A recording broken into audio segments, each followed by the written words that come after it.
আলাইকুম, সবাইকে স্বাগতম জানিয়ে আমাদের নতুন ভিডিওতে আজকে শুরু করছি। আমাদের আজকের টপিক হচ্ছে 46 বিসিএস এর কম্পিউটার অংশ থেকে যে প্রশ্নগুলো এসেছিল সেগুলোর উত্তর এবং ব্যাখ্যা নিয়ে আলোচনা। তো কথা না বাড়িয়ে শুরু করি। আমাদের প্রথম প্রশ্নটি ছিল উইন্ডোজ অপারেটিং সিস্টেম সম্পর্কিত নিচের কোন তথ্যটি সঠিক। তো এখানে আমরা একটু আগে যদি আলোচনা করি, মাল্টি ইউজার অপারেটিং সিস্টেম একটি বহুল এটি একাধিক ব্যবহারকারী এবং একাধিক প্রসেসর সমর্থন করে এবং নেটওয়ার্কিং বা ইন্টারনেট ব্যবস্থার মাধ্যমে কাজ করতে পারে। টাইম শেয়ারিং, তারপর হচ্ছে আপনার multi processing, multi programming, multitasking ইত্যাদিতে অপারেটিং সিস্টেম ব্যবহার করা হয়। তো মাল্টিটাস্কিং আমরা প্রথম অংশটি নিয়ে আলোচনা করছি। প্রথমে মাল্টিটাস্কিং হচ্ছে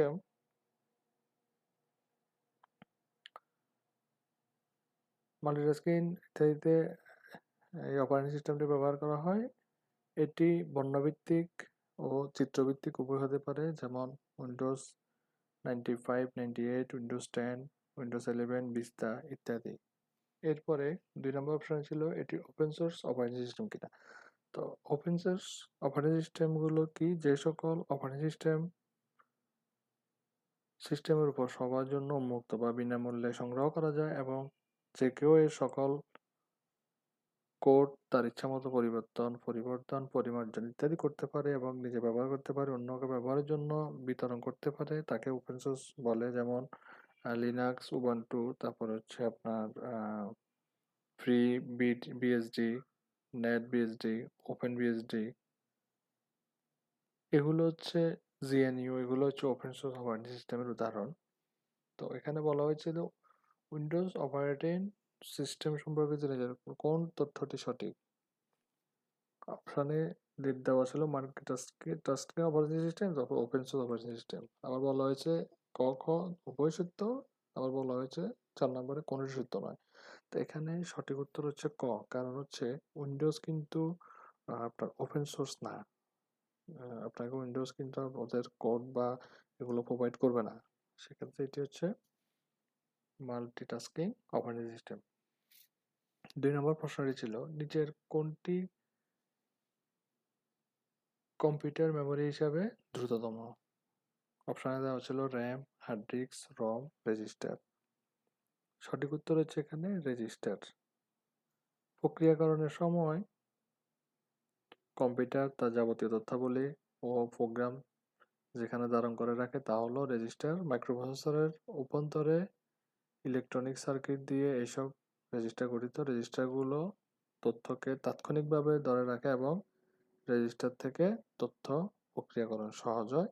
রেজিস্টার কম্পিউটার মেমোরির হিসেবে খুব দ্রুততম। এরপরে 3 নম্বর প্রশ্নটি ছিল নিচের কোনটি কম্পিউটার সিস্টেমের কর্মক্ষমতায় কোনো ভূমিকা রাখে না। Size of RAM, size of ROM, size of cache memory, size of register. এর সঠিক উত্তর হচ্ছে সাইজ অফ রম। মাদারবোর্ডের সাথে সরাসরি যুক্ত একাধিক চিপ নিয়ে গঠিত মেমোরিতে রিড এবং রাইট দুইটি কাজই সম্পন্ন করা হয়ে থাকে। র্যাম হচ্ছে র্যান্ডম অ্যাক্সেস মেমোরি, এটি করে র্যান্ডম অ্যাক্সেস মেমোরি, যেটা মাদারবোর্ডের সাথে সরাসরি রিড এবং রাইট দুটি অপশনই করে। আর র্যামের তথ্য জমা থেকে জমা থাকে হচ্ছে ইলেকট্রনিক্স পদ্ধতিতে, ফলে র্যামের অস্থায়ীভাবে সঞ্চিত থাকে। অস্থায়ীভাবে সঞ্চিত থাকে। কম্পিউটারের বিদ্যুৎ প্রবাহ বন্ধ হলে র্যামের সব তথ্য মুছে যায়। তারপর হচ্ছে আবার বিদ্যুৎ প্রবাহ বন্ধ হয়ে গেলে র্যামের সব তথ্য মুছে যায় এবং রম হচ্ছে রিড অনলি মেমোরি, এতে সংরক্ষিত তথ্যসমূহ কেবল ব্যবহার করা যায় কিন্তু সংযোজন বা পরিবর্তন করা যায় না। সাইজ অফ রম কম্পিউটার সিস্টেমের কর্মক্ষমতায় কোনো ভূমিকা রাখে না। আমরা যখন কম্পিউটার কিনি তখন কিন্তু র্যামের সাইজটাই কিন্তু হিসাব করে কিনি, যে কত জিবি র্যাম। র্যাম বেশি হলে স্পিড বেশি হবে এরকম, কিন্তু রমের সাথে আসলে এটা কোনো কর্মক্ষমতার সাথে কোনো সম্পর্ক নয়। এরপরের প্রশ্নটি হচ্ছে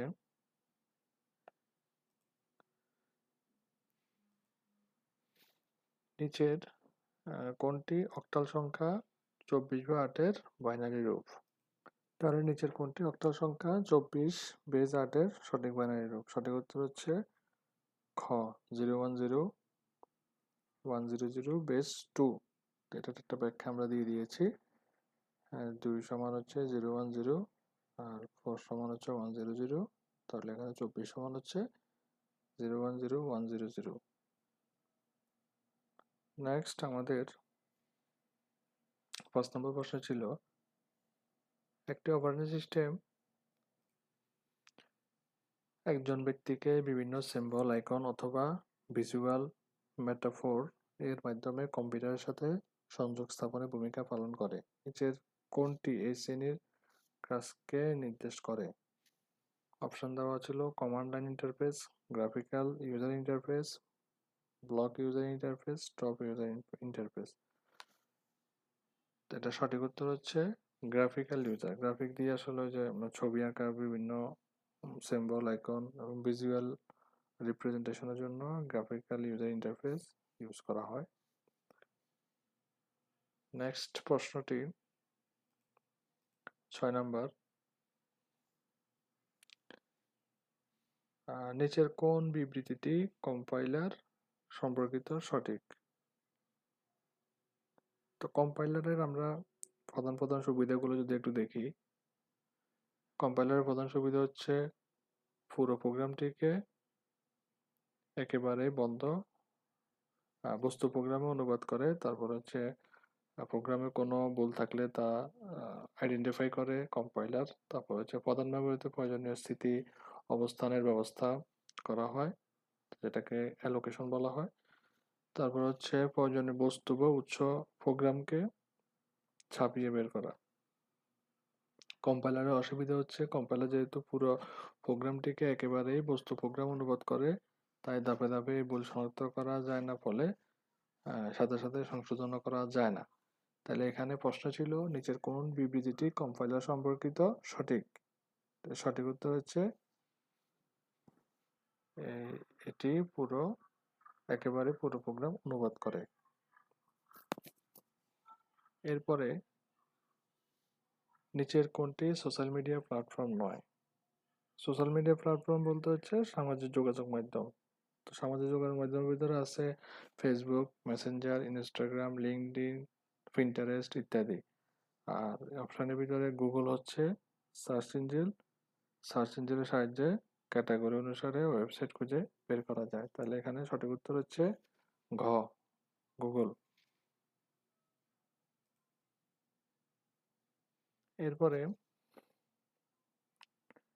নেক্সট হচ্ছে সেলুলার ডাটা নেটওয়ার্কের ক্ষেত্রে জিপিআরএস বলতে কি বোঝায়? সঠিক উত্তর হচ্ছে general packet radio service. GPRS এর ফুল মিনিং হচ্ছে জেনারেল প্যাকেট রেডিও সার্ভিস। এটি একটি তারবিহীন মোবাইল টেলিযোগাযোগ সংক্রান্ত এক ধরনের ব্যবস্থা। প্রতি সেকেন্ডে এটি 115 কিলোবাইট হারে তথ্য সরবরাহ নিশ্চিত করে এবং এটি অনেক বড় সীমার মধ্যে থেকে বিভিন্ন ব্যান্ডউইথ সমর্থন করে। ক্ষুদ্র তথ্যগুচ্ছ সরবরাহের জন্য এই ব্যবস্থা বিশেষভাবে কার্যকরী। তারপর হচ্ছে বাইরের আক্রমণ থেকে প্রাইভেট নেটওয়ার্ক রক্ষার্থে নিচের কোনটি ব্যবহৃত হয়? উত্তর হচ্ছে ফায়ারওয়াল। অনির্দিষ্ট বা আনঅথরাইজ ইউজার হাত থেকে সিস্টেম রক্ষা করা বা সাইবার আক্রমণ এড়াতে ফায়ারওয়াল ব্যবহৃত হয়। ফায়ারওয়ালকে বিশেষ কিছু বৈশিষ্ট্য সম্পন্ন একটি সিস্টেম হিসেবে গণ্য করা হয়, যার সাহায্যে ব্যবহারকারীকে সংরক্ষিত কোনো নেটওয়ার্কে প্রবেশ করার অনুমতি প্রদান করা কিংবা বাধা প্রদান করা হয়।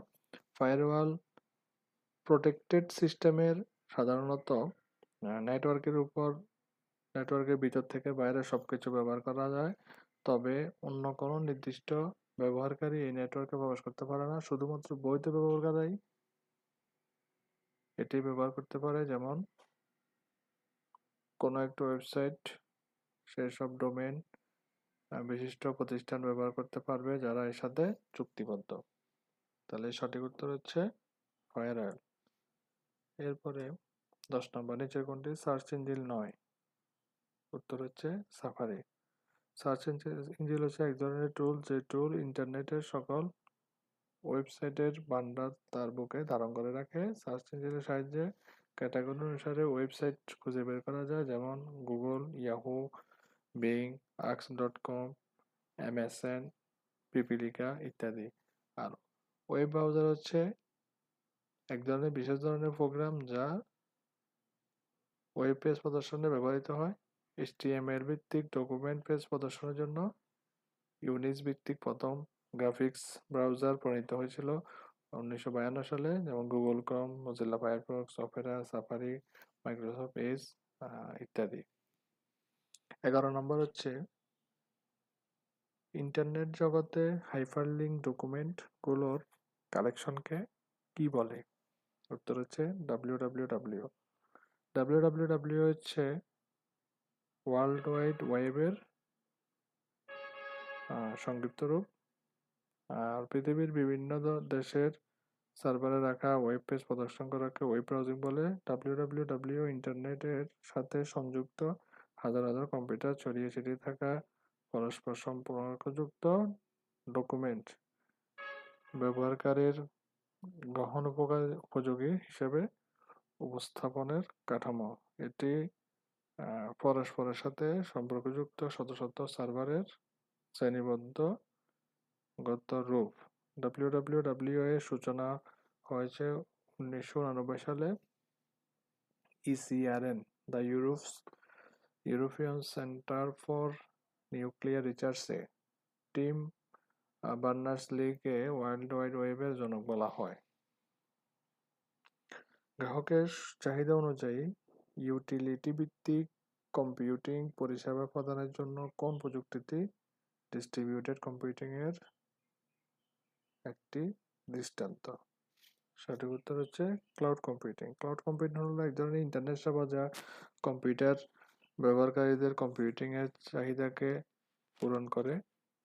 এটি এমন একটি প্রযুক্তি যা সহজতরভাবে কম সময় অধিক ক্ষমতাসম্পন্ন অনলাইন কম্পিউটিং সেবা প্রদান করে। কম্পিউটার এবং ডেটা স্টোরেজ সহজে ক্রেতার সুবিধামতো, চাহিদামতো এবং ব্যবহার অনুযায়ী ভাড়া দেওয়ার সিস্টেম হলো ক্লাউড কম্পিউটিং।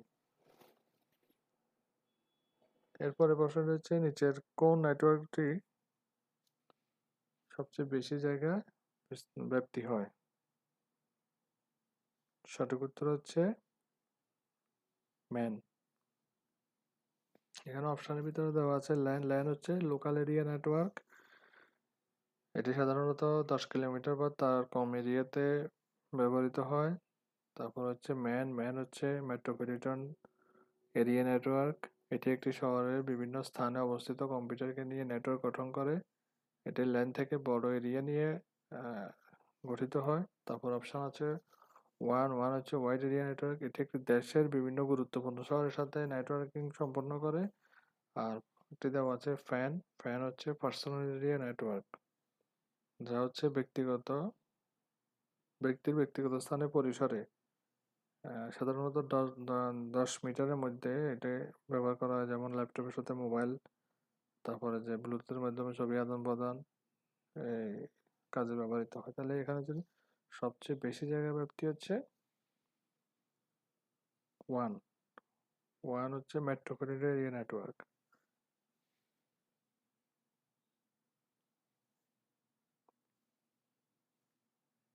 সরি, ওয়ান হচ্ছে wide area network.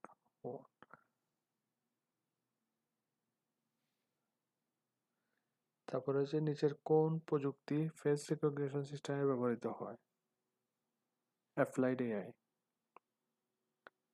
Face recognition সিস্টেমটা আসলে এটি মূলত হচ্ছে মানুষের মুখমণ্ডল শনাক্তকরণ, এক ধরনের কম্পিউটার প্রোগ্রাম যার সাহায্যে মানুষের মুখের গঠন প্রকৃতি পরীক্ষা করে তাকে শনাক্ত করা হয়। সন্দেহভাজন কোনো ব্যক্তিকে শনাক্তকরণে, বিল্ডিং বা কক্ষের প্রবেশদ্বার পাহারা দেওয়ার কাজে এবং কোনো ব্যক্তির আইডি নাম্বার শনাক্তকরণে এই পদ্ধতি ব্যবহৃত হয়।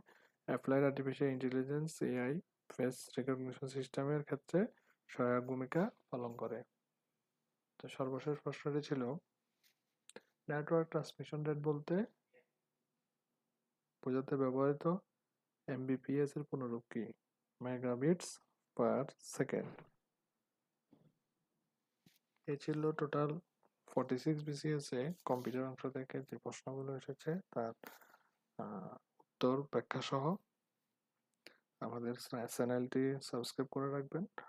আমরা বিসিএস এর সকল 10 থেকে 46 বিসিএস এর সকল প্রশ্নগুলো ব্যাখ্যা সহ আমাদের গ্রুপে আলোচনা করব বিষয়ভিত্তিক। তো প্রথমে আমরা কম্পিউটার দিয়ে শুরু করেছি, নেক্সট কোন সাবজেক্ট দিয়ে শুরু করব আপনারা কমেন্টে জানাবেন, আমরা সেভাবে কাজ করার জন্য চেষ্টা করব। ধন্যবাদ সবাইকে, আসসালামু আলাইকুম।